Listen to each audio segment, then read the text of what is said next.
여러분, 요즘 밤잠 잘 주무세요? 저는 솔직히 못 자고 있거든요. 이게 별것 아닌 것 같지만 진짜 심각한 신호예요. 왜냐면 저처럼 경제 공부를 취미 삼아 하는 사람도 요즘 시장이 헷갈리거든요. 하물며 그냥 직장 다니면서 적금 붓고 월급 받아 투자 조금 해보시는 분들은 얼마나 혼란스러우실까 싶어서요. 환율은 1,500원을 뚫래 만회하고 마트 가면 장바구니 물가가 무섭고 기름 넣으러 주유소 가면 괜히 눈치 보이고요. 근데 희한하게 뉴스만 틀면 AI 반도체로 누가 몇 천만 원 벌었다는 소리만 들립니다. 나만 바보 된 건가? 이 생각 드시죠? 솔직히 인정하셔도 됩니다. 저도 얼마 전까지 그랬거든요. 유튜브에서 누가 이 종목 지금 사야 해요 하길래 따라 샀다가 물리고 밤새 차트만 들여다보다가 결국 본전도 못 건지고 손절했던 시절이 저한테도 있었어요. 그때 제일 기억에 남는 감정이 뭔지 아세요? 억울함이었어요. 분명히 공부했고 뉴스도 챙겨봤고 나름 따져보고 산 건데 왜 나만 이러지 싶었거든요. 근데 지금 와서 그때를 되돌아보면 그건 제 잘못이 아니었어요. 게임의 규칙 자체가 우리가 배운 것과는 달랐던 거예요. 오늘 제가 드리고 싶은 말씀이 딱 그겁니다. 지금 여러분이 혼란스러운 건 여러분이 공부를 안 해서가 아니에요. 시장의 구조 자체가 우리가 상식적으로 알고 있던 것과 다르게 움직이고 있는 거니까요. 오늘 이 영상에서 저는 3가지를 말씀드릴 겁니다. 첫째, 지금 이 기괴한 장세가 왜 벌어지고 있는가? 둘째, 이 상황에서 우리 심리가 어떻게 오작동하고 있는가? 셋째, 그리고 지금 당장 우리가 할 수 있는 구체적인 행동이 뭔가? 원론적인 이야기는 안 합니다. 끝까지 보시면 오늘 집에서 스마트폰 하나로 할 수 있는 게 생깁니다. 시작할게요. 먼저 지금 시장을 이해하기 위해 아주 쉬운 비유부터 시작해 볼게요. 인플레이션이라는 게 뭐죠? 피자 8조각이 있는데 원래는 8명이 한 조각씩 나눠 먹으면 됐거든요. 그런데 갑자기 12명이 뛰어들면 제 몫이 줄잖아요. 돈도 똑같아요. 돈의 공급은 한정돼 있는데 같은 돈으로 살 수 있는 물건이 줄어드는 게 인플레이션이에요. 그런데 지금 상황은 거기서 한 발 더 나갑니다. 피자 값 자체가 2배로 뛰었어요. 내 피자 조각도 줄었고 피자 한 판 사는데 드는 돈도 늘었는데 마당 한켠에서는 누군가 폭죽을 터뜨리며 파티를 하고 있습니다. 그 파티 주인공이 바로 AI 반도체 종목들이에요. 이게 말이 되는 상황인가요? 경제 전체는 불이 났는데 특정 섹터만 혼자 딴 세상처럼 날아가는 것. 전문가들은 이걸 디커플링이라고 부릅니다. 한국어로는 탈동조화인데 쉽게 말하면 같이 가야 할 2가지가 따로 노는 현상이에요. 원래 경제가 안 좋으면 주식도 같이 빠져야 정상이잖아요. 그게 우리가 배운 상식이잖아요. 근데 지금은 실물 경제는 삐걱대는데 AI 기술주만 혼자 천장을 뚫고 있는 거예요. 이게 왜 이럴까요? 여기서 저는 집요하게 공부를 했습니다. 제가 찾아낸 핵심 이유는 크게 3가지예요. 첫 번째, 돈의 크기가 다릅니다. 지금 AI에 몰리는 돈은 여러분과 저 같은 개인 투자자의 돈이 아니에요. 글로벌 연기금, 국부펀드, 대형 헤지펀드 같은 기관들의 엄청난 자본이 AI 섹터에 집중 투입되고 있는 겁니다. 이 자본의 규모는 우리가 상상하는 것을 훨씬 뛰어넘어요. 그러니까 일반 경기 사이클과는 다른 논리로 움직이는 거예요. 두 번째, AI는 기대값으로 삽니다. 주식은 현재의 이익이 아니라 미래의 이익을 미리 사는 거잖아요. 지금 AI 반도체 기업들은 당장 어마어마한 이익을 내는 게 아니에요. 하지만 앞으로 10년, 20년 후에 파장권을 두고 베팅하는 자본들이 지금 몰리는 겁니다. 이건 닷컴 버블 때와 굉장히 구조가 유사해요. 여기서 잠깐, 닷컴 버블 얘기는 뒤에서 더 자세히 다룰게요. 세 번째, 달러 강세가 이 분리를 더 심화시킵니다. 환율이 1,500원이라는 게 뭘 의미하냐면 달러 자산을 가진 미국 중심의 자본들이 그만큼 더 강해졌다는 의미예요. 반면 원화 자산을 들고 있는 우리는 가만히 있어도 상대적으로 가난해지는 구조가 되는 거죠. 치킨집으로 비유하면 재료비는 달러로 사와야 하는데 매출은 원화로 받는 상황이에요. 들어오는 돈은 그대로인데 나가는 돈은 늘어나는 거잖아요.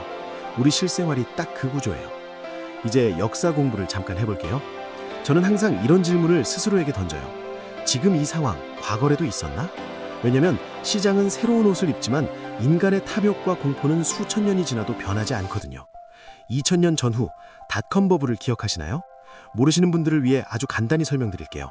당시 인터넷이라는 새로운 기술이 등장했어요. 인터넷이 세상을 바꿀 것이다. 모두가 흥분했고 인터넷 관련 기업이면 뭐든 오르는 시대가 왔습니다. 심지어 회사 이름에 닷컴만 붙여도 주가가 치솟을 정도였어요. 그때 사람들이 뭐라고 했는지 아세요? 이번엔 달라요. 이건 진짜 혁명이에요. 예전 거품하고는 다르다고요. 어디서 많이 들어본 말 아닌가요? 지금 AI 얘기할 때도 똑같은 말이 나오고 있거든요. 물론 제가 지금 AI가 가짜라고 말씀드리는 게 아니에요. 오해하지 마세요. 인터넷이 진짜로 세상을 바꿨던 것처럼 AI도 진짜로 세상을 바꿀 거예요. 그 방향성은 맞아요.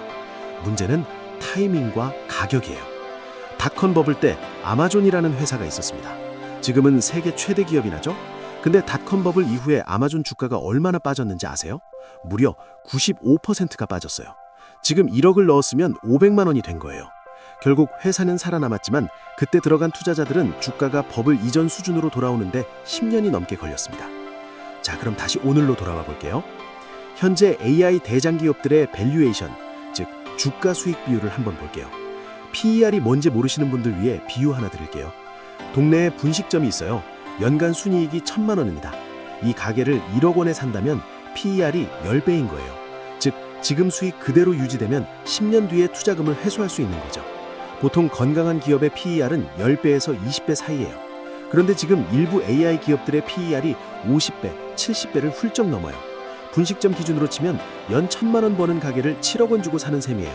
70년 뒤에나 본전을 뽑는 장사죠. 이게 나쁘다는 게 아니에요. 미래 성장이 엄청나다는 기대가 그 가격을 만드는 거니까요. 근데 그 기대가 실망으로 바뀌는 순간 조정의 속도와 폭은 우리가 상상하는 것보다 훨씬 클 수 있다는 거예요. 화면은 역사적 버블 사례와 조정 폭을 나열한 표예요. 닷컴, 서브프라임, 코로나 급락. 역사를 보면 거품이 꺼질 때 항상 똑같은 순서로 진행돼요. 과열, 뉴스 정점, 악재 등장, 급락, 패닉셀, 회복. 우리는 항상 과열 구간에서 뛰어들어 패닉 구간에서 팔거든요. 이게 왜 그러냐? 다음 파트에서 설명드릴게요. 이제 제가 가장 중요하다고 생각하는 파트예요. 우리가 투자해서 손해를 보는 이유는 정보가 부족해서가 아니에요. 우리 뇌가 투자용으로 설계되어 있지 않기 때문이에요. 행동경제학이라는 학문이 있어요. 인간이 돈 앞에서 어떻게 비이성적으로 행동하는지를 연구하는 분야인데 여기서 반복적으로 나오는 인간의 오작동 패턴이 있습니다. 첫 번째, 손실회피입니다. 심리학 애섬에서 밝혀진 건데요. 인간은 100만 원을 버는 기쁨보다 100만 원을 잃는 고통을 약 2.5배 더 강하게 느낀다고 해요. 그러니까 우리가 50만 원 수익이 났을 때는 좀 더 기다려볼까 하면서 느긋하다가 50만 원 손실이 나면 가슴이 쿵쾅거리면서 지금 팔아야 하나? 패닉이 오는 거예요. 이게 원시 시대에는 합리적인 반응이었어요. 먹이를 잃으면 죽을 수도 있으니까요. 근데 현대의 주식시장에서 이 본능이 작동하면 공포에 팔고 환희에 사는 결과가 나오는 거예요. 딱 반대로 해야 돈을 버는 시장에서요. 두 번째, 포모, 소외 공포입니다. 나만 못 버는 거 아니야? 이 감정 다들 느껴보셨죠? 주변에서 AI 주식으로 돈 벌었다는 얘기 들으면 갑자기 조급해지는 그 감정이요. 인화적으로 보면 이것도 이해가 돼요. 무리해서 소외되면 생존에 불리하니까 우리 유전자는 남들이 하는 걸 나도 해야 된다는 신호를 강하게 보내도록 설계돼 있어요. 근데 주식시장에서 이게 발동하면 어떻게 되냐? 바로 고점 매수가 되는 거예요.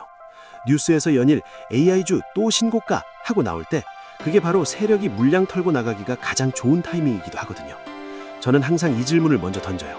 이 뉴스를 지금 왜 내보내는 걸까? 누가 이 뉴스로 이익을 보는가? 세 번째, 본전 심리입니다. 물린 종목에서 팔지 못하는 이유가 뭔가요? 조금만 더 기다리면 오르겠지라는 기대도 있지만 사실 더 깊은 이유는 손실을 확정짓기 싫은 심리예요. 이미 쓴 돈이 아까워서 더 버티는 거죠. 근데 생각해보세요. 지금 그 종목을 처음 보는 사람이라면 지금 이 가격에 살 이유가 있을까요? 없다면 지금 들고 있을 이유도 사실 없는 거예요. 내가 처음 산 가격은 시장에는 아무런 의미 없는 숫자예요. 오직 나 혼자에게만 의미 있는 숫자예요. 이 세 가지 심리 오작동을 이해하는 것만으로도 여러분은 시장에서 상위 30%에 드는 투자자가 될 수 있습니다. 진짜로요. 대부분의 사람들이 이 오작동을 모른 채로 시장에 참여하거든요. 이제 감정 얘기는 잠깐 내려놓고 숫자를 볼게요. 제가 직접 로우 데이터를 뒤져서 확인한 것들이에요. 저는 기사 제목을 잘 안 믿어요. 제목은 클릭을 유도하기 위해 과장되는 경우가 많거든요. 대신 한국거래소 공시, 통계청 자료, 금융투자협회 자료를 직접 확인해요. 귀찮지만 이게 속지 않는 유일한 방법이에요. 제가 확인한 몇 가지 수치를 말씀드릴게요. 첫째, 최근 AI 반도체 섹터에서 외국인과 기관은 꾸준히 순매도 중이고 개인은 순매수 중인 구간이 나타나고 있어요. 이게 무슨 뜻이냐? 큰 손들이 물량을 털고 나오는 자리에 개인들이 받아주고 있다는 거예요. 주식시장은 제로섬 게임이 아니지만 특정 종목, 특정 시점에선 누군가 팔아야 누군가 살 수 있잖아요. 이 패턴이 과거 버블 꺾이기 직전과 유사한 모습을 보이고 있다는 거 꼭 기억하세요. 둘째, 원달러 환율의 역사적 흐름을 보면 1,400원 이상의 고환율은 오래 지속되지 않았어요. IMF 때, 리먼 사태 때, 코로나 때 각각 위기 시점에 환율이 폭등했다가 다시 안정을 찾는 패턴이 반복됐어요. 지금이 어느 단계냐는 확신할 수 없어요. 하지만 고환율이 지속된다는 건 그만큼 달러 자산의 상대적 가치가 올라가고 있다는 의미예요. 그렇다면 우리는 어떻게 해야 할까요? 셋째, 미국 10년 국채 금리는 여전히 높은 수준을 유지하고 있어요. 이게 중요한 이유가 뭐냐면 채권 금리가 높다는 건 무위험 자산으로도 꽤 좋은 수익을 올릴 수 있다는 뜻이에요. 그 말은 굳이 위험 자산인 주식에 투자할 이유가 상대적으로 약해진다는 거예요. 그런데도 AI 기술주가 오른다는 건 그만큼 미래 기대가 강하다는 얘기도 되지만 동시에 그 기대가 꺾이면 급격한 조정이 올 수도 있다는 경고이기도 해요. 저는 이 세 가지를 종합했을 때 지금 시장에서 묻지마 매수는 매우 위험한 구간이라고 판단했습니다. 이게 제 개인적인 의견이고 틀릴 수도 있어요. 하지만 데이터를 보고 제가 내린 결론은 이거예요. 지금은 얼마나 더 벌까가 아니라 얼마나 잘 집힐까를 고민해야 될 시점입니다. 그렇다면 우리는 손 놓고 구경만 해야 할까요? 아닙니다. 저는 바벨 전략을 제안합니다. 바벨이 뭔지 아시죠? 헬스장에서 쓰는 역기. 가운데 기다란 봉 양쪽 끝에 무거운 원판을 끼우는 거잖아요. 핵심은 양 끝에만 무게가 있다는 거예요. 가운데는 가볍고 빈 봉이에요. 투자도 똑같이 생각하는 거예요. 한쪽 끝에는 극도로 안전한 자산, 금, 달러 RP, 환매 조건 부채권, 미국 단기 국채 같은 것들을 둡니다. 이쪽은 크게 오르지는 않지만 시장이 흔들릴 때 지켜주는 역할을 해요. 방패예요. 반대쪽 끝에는 소액의 고위험, 고성장 자산, AI 관련 ETF나 개별 기술주를 소량 넣어둡니다. 이쪽은 터지면 크게 오르지만 잃어도 포트폴리오 전체에 치명적이지 않은 비중으로요. 창이에요. 그리고 가운데, 이게 핵심인데요. 애매한 중위험 자산은 피하는 거예요. 안전하지도 않고 크게 오르지도 않는 그냥 시장 따라 출렁이는 자산들요. 이 전략의 철학은 이거예요.